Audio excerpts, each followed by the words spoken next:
Continuação, gente. Domínio e resistência do leste europeu, né? Página 112, acompanha aí. Após a expulsão dos nazistas, o exército soviético avançou pelo leste europeu, aliando-se aos movimentos de resistências locais que lutavam contra as tropas alemãs. Quando a Segunda Guerra Mundial terminou, esses países passaram a receber influência política da União Soviética. Ou seja, esses países do leste europeu tinham uma grande dominação da União Soviética, né? Principalmente dominação política, né? Inclusive muitos deles aí foram subordinados realmente à União Soviética, né?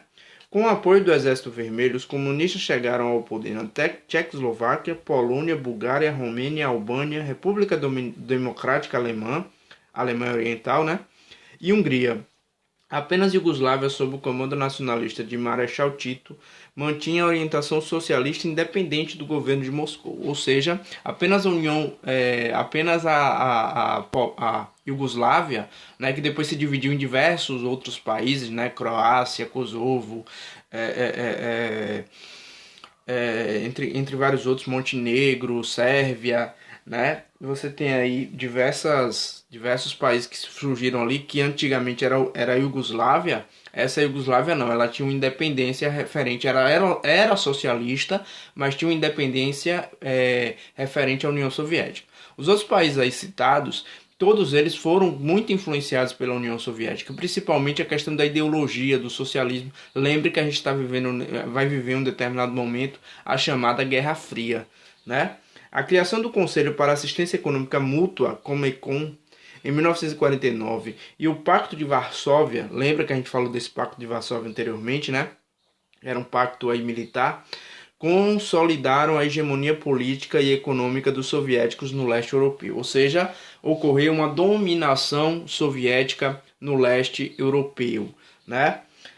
Vamos lá, a exceção da Iugoslávia, né? Na Iugoslávia, o Marechal Josip Broz Tito, que pertencia ao grupo de luta pela resistência, conferiu características específicas ao regime político que se formava em seu país, Iugoslávia. Pelo fato de a Iugoslávia ter resistido ao domínio nazista, praticamente sem a ajuda da União Soviética e dos aliados, Tito obteve independência para estabelecer um governo socialista próprio e não alinhado com a União Soviética. Ou seja, era um socialismo meio que diferenciado, com características ali da União Soviética, da própria Iugoslávia, né? Assim, Marechal Tito estabeleceu relações econômicas com países capitalistas, ou seja, apesar de ser socialista, existia uma relação da Iugoslávia com países capitalistas, né? Isso é totalmente diferenciado, porque naquele momento não existia essa questão. Ao evitar sujeitar-se à influência stalinistas e ao mesmo tempo beneficiar-se do Plano Marshall, a Iugoslávia foi expulsa dos órgãos comunistas dominados pela União Soviética.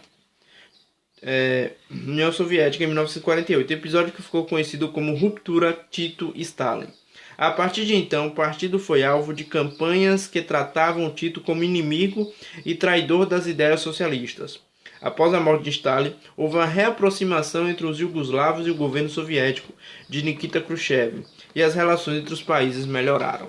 Ou seja, realmente naquele momento, o único país ali do leste europeu que não se voltou, não teve uma dominação política da União Soviética foi a Iugoslávia, né? Aí aqui você tem na página 113 a insurreição húngara, né? A insurreição húngara foi um movimento liderado por estudantes intelectuais e trabalhadores que defendiam a necessidade de reformas políticas que garantissem democratização no país. Eles pediam a volta do poder de Henry Nagy, que havia sido primeiro-ministro e crítico ao domínio soviético. Para acalmar a população, a cúpula do Partido Comunista aceitou empossar Nagy como primeiro-ministro. Ou seja, muitos desses países ali do leste europeu não aceitavam o governo da União Soviética, eram contra, né? Inclusive existiam grandes manifestações, e na Hungria foi um fato desse, né? Onde houve uma grande revolta popular contra o governo, né? Contra esse governo aí, de certa forma, esse governo comunista da União Soviética, né?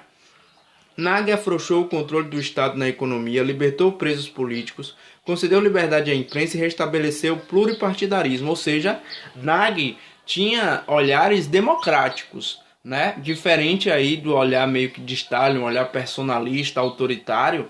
Nagel ele tinha um olhar democrático.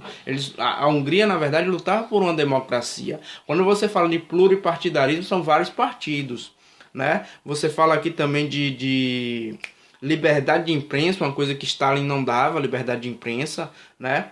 Que se assemelha muito lá com o nazismo e com o fascismo, né? Vamos lá. No entanto, as reformas foram consideradas insuficientes para a população, que começou a exigir a reestruturação mais profundas, tomando conta das fábricas, organizando greves e armando-se para lutar contra o domínio da União Soviética. Temendo que a revolta se espalhasse por outros países e ameaçasse o poder soviético, tropas do Pacto de Varsóvia atacaram Budapeste, a capital da Hungria, no dia 4 de novembro de 1956. A resistência única durou 10 dias e a investida provocou a morte de 20 mil habitantes e o exílio de outros 160 mil. Ou seja, a Hungria resistiu, mas não foi suficiente. O poder bélico da União Soviética e do Pacto de Varsóvia, que era uma aliança militar ali daquele bloco, né, acabou aí acabando com mais de 20 mil mortos em toda essa revolta, né? Aqui embaixo você tem a Primavera de Praga. A chamada Primavera de Praga, ocorrida na capital da Tchecoslováquia, foi um movimento que buscava medidas democratizantes, né? Ou seja, alguns países ali do leste europeu já queriam a democracia, não aceitavam aquele tipo de governo autoritário da União Soviética, né?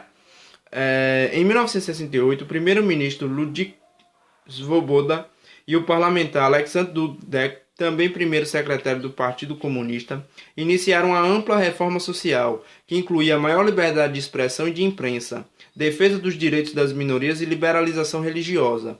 As medidas contavam ainda com amplo apoio da população. Assim, Dubček e seus aliados pretendiam colocar em prática uma forma de socialismo de característica mais liberal, chamado socialismo com face humana. Ou seja, todas essas questões de Praga, lá da Hungria, eles pregavam um socialismo diferenciado, um socialismo mais humano, né? Que foi o que Stalin não fez. Stalin teve um socialismo muito autoritário. O que os caras queriam aqui era um socialismo mais democrático, né?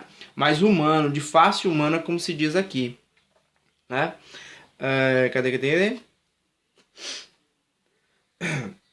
A reação da União Soviética foi de desaprovação total. Um enorme contingente militar de tanques, aviões, canhões e soldados deslocou-se para a Tchecoslováquia e reprimiu a população de Praga, que resistiu por alguns meses. A resistência foi contida pelos soviéticos e chegou ao fim com a prisão dos líderes, a intensificação da repressão política contra a população e a nomeação de um novo líder regional subordinado ao governo central da União Soviética.